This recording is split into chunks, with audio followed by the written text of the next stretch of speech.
Good afternoon. My name is Zay Vincent here at Bish's RV, and today I will be taking you through your orientation on your new trailer. First, we'll start at the front of the unit. We'll go over all the components here at the front. We'll go to the side, then we will go to the rear, and then we will go to the other side, and at which point we will head inside the unit and finish the orientation. Here in the front, a couple things to notice right away. Here are your battery cables. And then, of course, wherever you these are where you store your batteries. You're going to want to get battery boxes for them. Moving to the front a little bit, of course, we have your propane tanks. 2 5-gallon propane tanks. They open and close with the valve here at the top.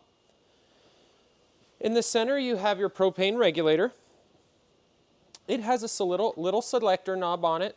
Whichever way that green selector is pointing indicates which propane tank it will be drawing from first, and then it will automatically start drawing from the next one. Moving to the front, we have a light here at the docking station. Extend and retract button here for your jack. 2 safety chains. Your safety breakaway cable. This gets hooked up separately next to the safety chains. If the trailer ever got separated from the towing vehicle, in case of an emergency, it would rip this cord and activate the brakes on the trailer. And then, of course, a 2 5/16 ball and the lock for the latch. Now we will move on to the off-door side of the unit.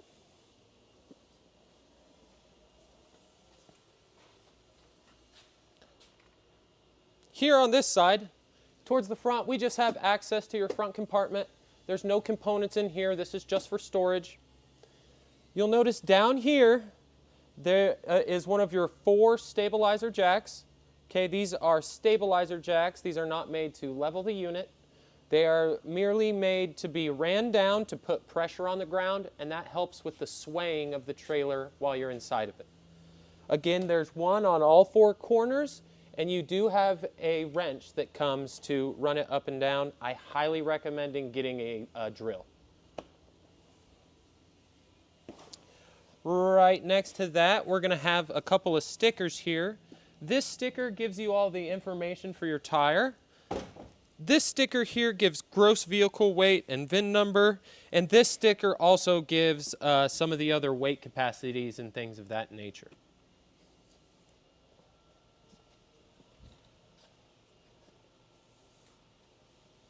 Moving down this way, we have your fill station here for your freshwater tank.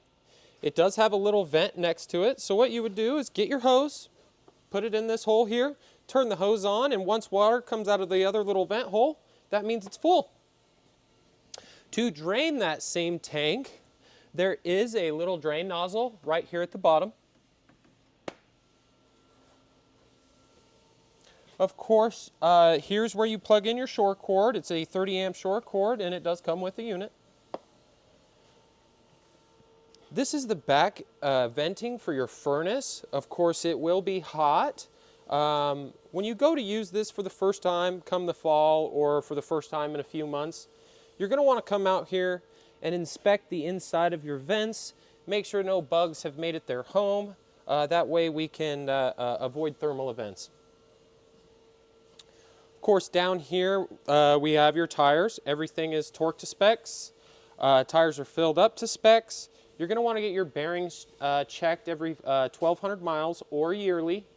At any Bish's RV location across the country, you will receive free winterizations for life. So when it comes wintertime, we winterize the unit for you so nothing gets frozen. At which point we actually check your bearings for free and we check your roof for free. So that's something to definitely just take advantage of. Moving down next, we have your black water flush valve. This is, think of it like a little upside down sprinkler in your black tank. It helps clean out all the solids. So how do you use that? Your sewage connection is down right here. The unit does not come with a sewer hose. You will have to purchase that separately. You put it on here and it just twists right in. On the right, you have the black holding tank handle. you would merely open this handle, at which point the black tank will empty out. Then you'd get a garden hose, screw the garden hose in right here, and as soon as you turn the water onto that hose, it will start flushing out your black tank. You want to let let it flush out for a couple of minutes, at which point you can shut it off, close your black tank valve, and then go ahead and drain your gray tank after you drain your black tank. That will help flush out the black water from your hose and keep it a little bit more sanitary. I will stress one more time though that before you turn the water on to your black tank flush valve, that you want to make sure your black tank valve is open. Otherwise, it can pressurize that tank. One more connection on this side. This is a simple cable connection. Some RV parks offer free cable or satellite. That's where you would plug that into, and then it'll distribute to your other plugs throughout the unit.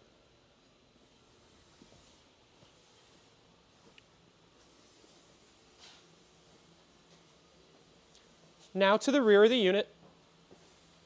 Of course, here we have your spare tire. Your bumper here also seconds as storage for your sewer hose. That just pushes right back in like that. You also have a small quick connect for propane right here. That's for if you want to hook up a barbecue out here. You could merely plug your barbecue in right there, and then it will run off the propane of the unit. Here is the outside of your hot water heater. This is an on-demand hot water heater. They're kind of new to the industry. A couple things to know. There is a power button here. You do need that on to power the controller that is inside the unit. The controller inside the unit is what actually controls all the settings and actually controls the water heater. Just to know, light power switch out here. There is a small fuse, and never obstruct your exhaust. Other than that, everything is controlled from the inside.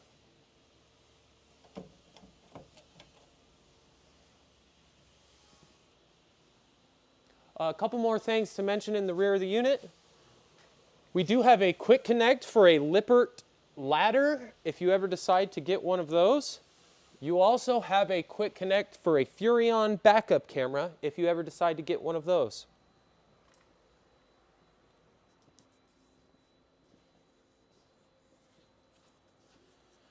Moving to the door side of the unit. For larger, bulkier storage, this is going to be the compartment you're going to want to use. There's plenty of room in this one. Moving down, some people like to watch TV outside, so there is a cable connection and a plug-in outside. You also are going to have two outside speakers that are hooked up to your stereo on the inside.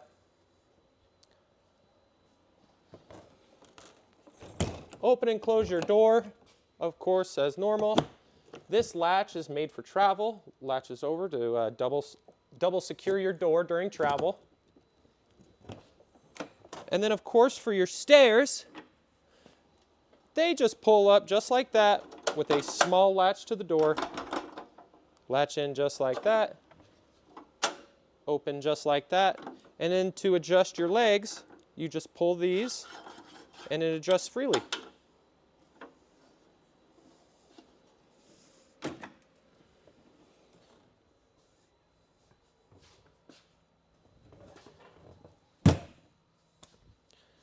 And then your last cubby, of course, is where we have your 30 amp power cord stored. This is going to be for all your lug nuts. And then this is going to be for all your stabilizer jacks in all the corners.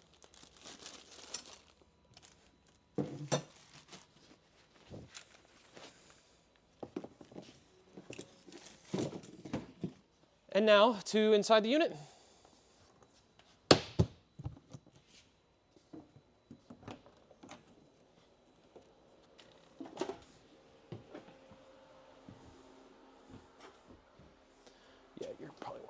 set up there.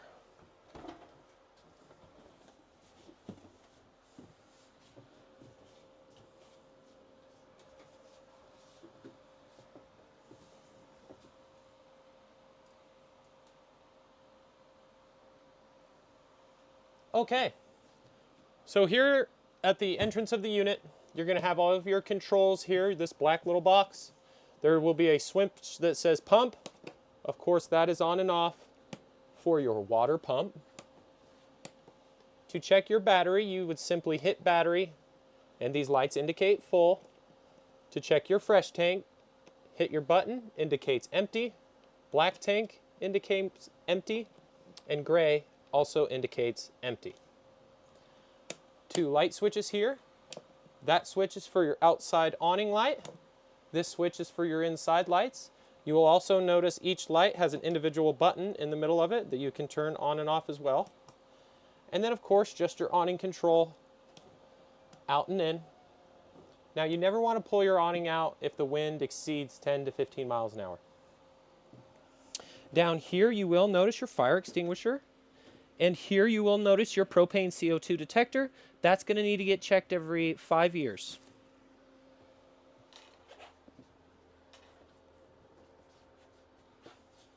Of course, we have just storage here, a couple of plug-ins, and of course your couch.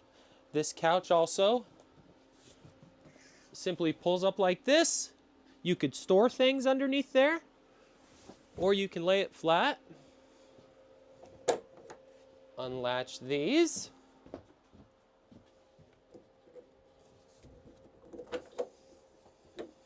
At which point your bed will fold out. Just like that. A few more things over here. We do have another set of plugins on this side. This is where your solar controller will be located. Your solar controller simply tells you a few numbers. It will tell you what your batteries voltage is. It will tell you the temperature of your batteries. It will tell you the amps that the solar is pushing to the batteries, and it will tell you the voltage that the solar is pushing to the batteries.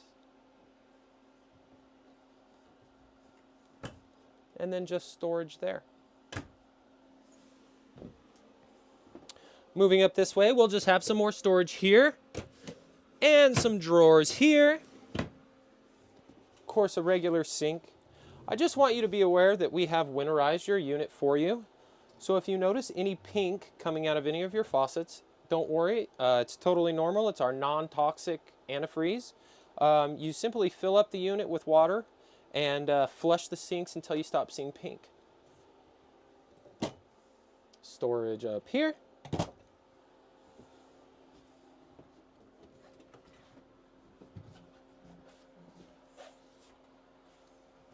Standard microwave here, open and close, and of all your operating buttons. Light switch, fan switch. To operate your stove, you do have light switches here. The bottom is for the oven, top is for the knobs up here. To turn them on, simply select the light indicator and turn that, and it will spark all of your burners. Now to light your oven is slightly different. It does have a pilot light. So what we would do, move this selector over to the pilot. You push in, then you want to strike. You'll look down here, see my pilot light is lit, at which point I can let it go, and then select what temperature I want the oven to operate at. Below your oven, you have your breaker and fuse box. All your breakers are here, which are labeled here. All your fuses are here, which are labeled here. I highly recommend getting some extra 15s and a couple extra 40 amp fuses.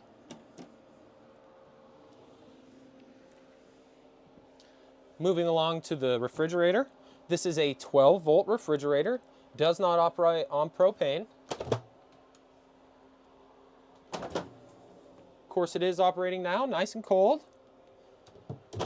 To control the temperature of operation, there is a dial located on the inside. Number 7 will be your maximum coldness. And then, of course, 0 will be the least.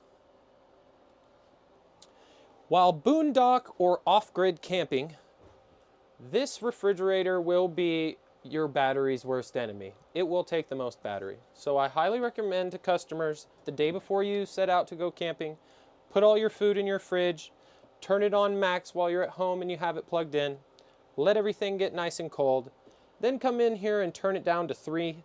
That will put it in almost a power saving mode. Then try to use your fridge more like a cooler.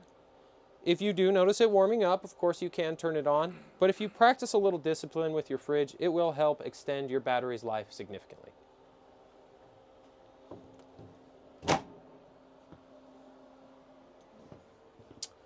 Moving this way, of course, we just have another faucet here. Your plug-in that is located right here is your ground fault reset. So if you blow any of your plug-ins from water or a ground fault, this is going to have the reset button on it. We have a pretty standard thermostat here for the climate control. You simply hit the center button. The mode will start to flash, at which point you can turn it. Options are cool heat, off, cool, or just heat. Hit it again, then you can select your fan speed. You have off, high, or low. And then when nothing is blinking, and if you move this, it will select a different temperature for you to be set at. Moving into the bathroom. This is where your hot water heater controller is located.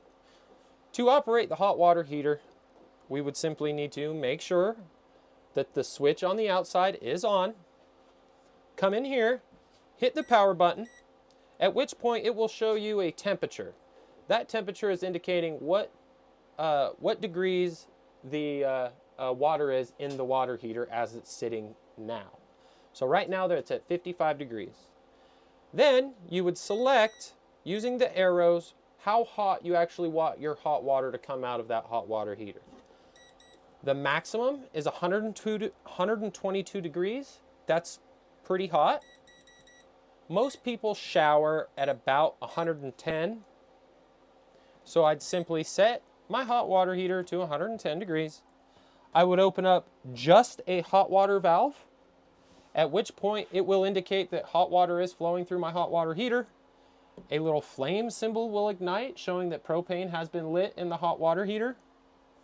At which point you would watch 55 climb all the way up to the 110 that we set the water to.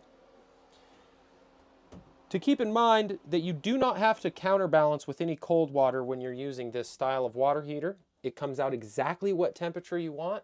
So in that way you are saving water. Other than that, in the bathroom, pretty standard.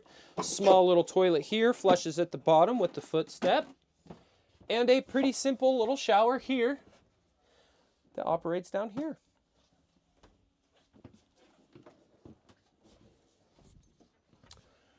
Here we have your bunk beds. Each bunk bed's going to have a plug-in. So we have a plug-in and a light up here at the top, and then another plug-in and a light here at the bottom. And of course, underneath this bunk, we have access to our large outside storage compartment. Moving this way. All this paperwork will come in this package, of course. Every single thing has a manual on this unit. So that's all that is. If you ever find yourself wondering questions or wondering how to operate something, of course, you can feel free to look through all your manuals, or you can always give us a call here at Bish's RV. We have plenty of employees whose only job it is to answer your phone calls and answer those kind of questions for you. And we love to help you as much as we can. Up here, of course, we're going to have a TV backer location. All your TV plugs are right here, so your satellite plug-in and your regular plug-in. This cord here actually is hooked up to the back of your stereo to set your TV up to that as well. Pretty standard stereo we have here. Up at the top right, we're going to have a power mute button. Right below that, BT stands for Bluetooth, an AM/FM button, a mode which will select between this cord and these two plugs here in the front. Then we're just going to have two skip buttons. The center knob controls volume. And then we have these two buttons here that say Zone 1 and Zone 2. Zone 1 are your inside speakers. So if I hit Zone 1, the inside speakers start to work. If I hit it again, they shut off. Now if I hit Zone 2, that will be my outside speakers. And same thing again. Hit Zone 2 again, they will shut off. And yes, you can have both zones on at the same time. Hold the power button to shut it off. Other than that, we're just going to have some storage here.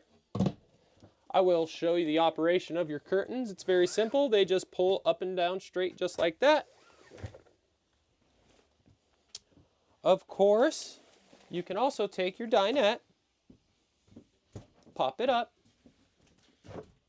just like that. We can remove the legs. They just pull out also.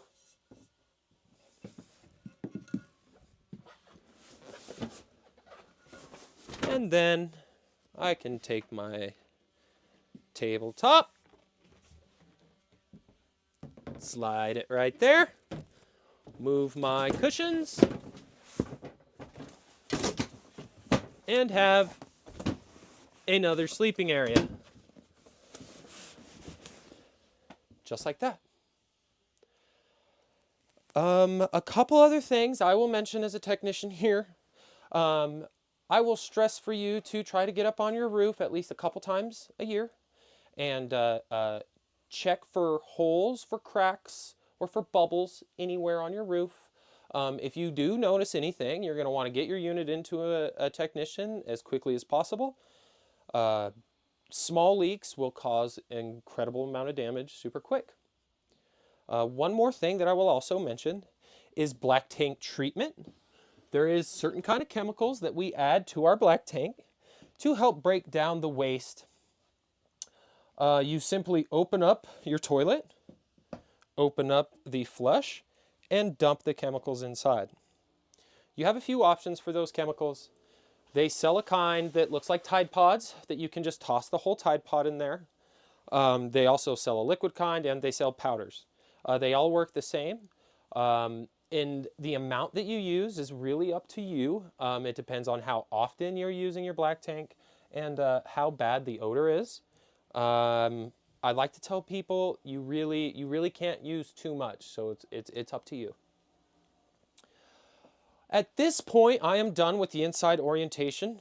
I will remind you that if you have any questions or concerns with your unit once you receive it, to go ahead and give us a call here at Bish's RV. We will help you resolve all those issues. And thank you again, and I hope you enjoy your trailer. Quick inspection of the roof. You will notice every fixture up here is sealed with something we call self-leveling lap sealant. Oddly enough, it does not like sunlight. So at least 2 times a year, I recommend you get up here and you look at all these points and make sure no large cracks or bubbles have formed. If they have, I recommend getting the unit into a technician quickly.